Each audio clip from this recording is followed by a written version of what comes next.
all drugs, all pharmaceuticals work by poisoning enzyme systems. If you like the result, you call it a therapeutic benefit. If you don't like the result, you call it a side effect. But there are only side effects to every drug. I thought that way, and of course I wrote that down. And I stuck up my little hand and I said, this is my first lecture, right?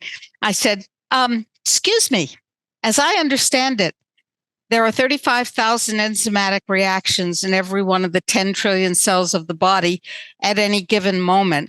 If you poison enzymes, which are the stuff of life, how are you helping people?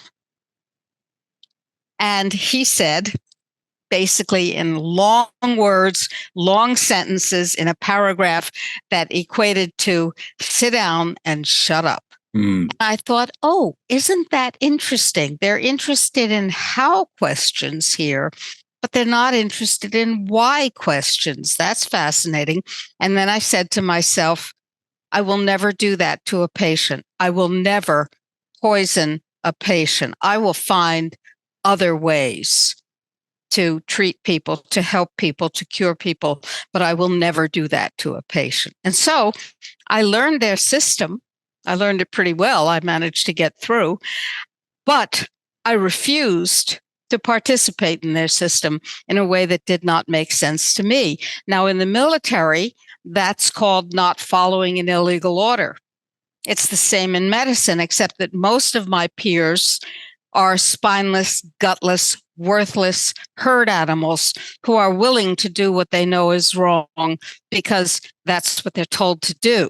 And they don't want to damage their own careers and so on.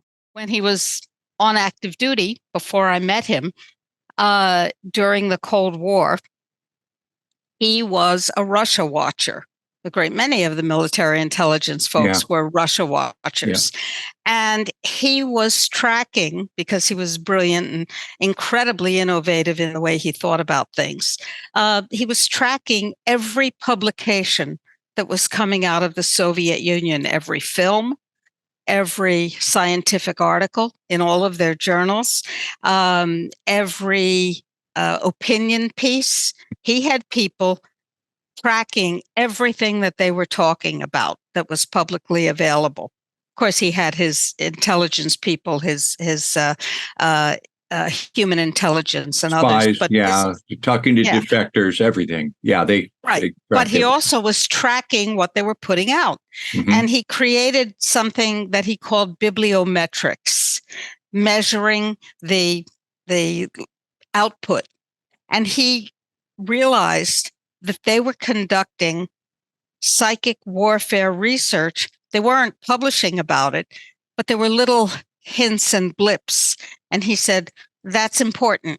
If they're putting energy into it, we need to understand it. So he commissioned Hal Puthoff and Russell Targ and other people at SRI, a known defense contractor, and other research institutions to find out about brain function and learn more. He worked with the folks in Princeton, Bob John, Brenda Dunn. And he said, how does this work? What can we do? And when he had amassed a database of what was possible, what the science could tell him with MEGs and squid technology and so on, when he had amassed this database, he said, right, we're going to do this. And then he went looking for people within his command, and he had a major command, so he had lots of folks to draw from, who were already vetted in terms of intelligence and security, and who had psychic capacities, even though they weren't in the military for that purpose. For instance, one guy in Augsburg, a computer technician, got really angry the night before a whole computer system was going online for Bert's listening purposes. And he fried the computer with his brain because he was so angry at what somebody had done messing with his program. I'm getting old enough. A few of my friends have passed away. Every person I know who's died has come to me in a dream. Interesting. And it's always I see them and they're like contemplative. They're just kind of in their own world. And I go, but you're dead. And they just, the look they give me is like, what are you talking about? Of course not. But yeah, I've seen everyone. What are the, well, let me just pick up on that for a second. About 2 years into the transmissions, the remarkable transmissions that Bert has been sharing primarily with me, but also with some other people, Bert said, I want you to publish these transmissions. And I said, how? He said, as a book. And I'm putting this on the chat, conversations with and so I said, okay, what do you want to call the book? And he said, I'm changing this. I put it on here. The General Speaks, Intimate Conversations with the Dead. And I said, that's a hell of a title. Okay. So we edited out the lugubrious parts, which are me saying, I miss you. I'm so lonely. There's an awful lot of that. And you can only take so much unless you're me. And we basically focused the editing on what he had to say, which is utterly remarkable about life, about death, about information, about love, about how the universe actually works, which is why we had to get a physicist involved. So there are a number of conversations beyond this collection, but they're available for people who are interested. So this book is available now. Yes, and I'll send you a copy of it. Okay, we'll get a link up. Our subscribers will definitely want to read that. And then there are a whole series of transmissions thereafter, which are also available. Oh, good. And they made 2 absurd diagnoses. One was aspiration pneumonia. You don't get aspiration pneumonia in a couple of hours. That was nonsense. And they said that he had sepsis. How did he get sepsis? He didn't have any symptoms 2, 3, 4 hours ago. What are we talking about? This was nonsense. He was poisoned. And over the next 158 days, they made attempt after attempt after attempt after attempt in the hospital to kill him.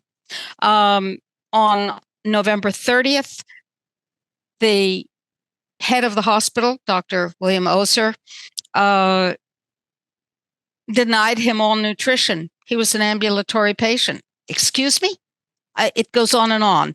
The details are quite horrifying and make no sense medically because it was a long-term attempted murder. Finally, they weren't able to do it. They transferred him to another hospital after I went to court to prevent this assassination attempt by slow death means. And they transferred him to another hospital.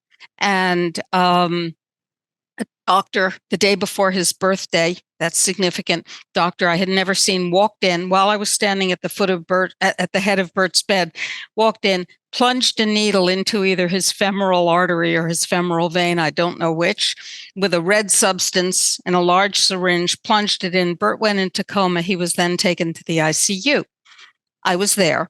And in the ICU, he subsequently expired in my arms. However, I later found that 52 separate tests, because you need tests to know what to do when somebody's unconscious in the ICU, right? 52 separate laboratory examinations were canceled by the director of the laboratory. Some of them noted patient has deceased. No, not quite yet. So they were determined that they were going to kill him, and he subsequently died on his birthday, which of course is important from a ritual point of view, on his birthday in 2017.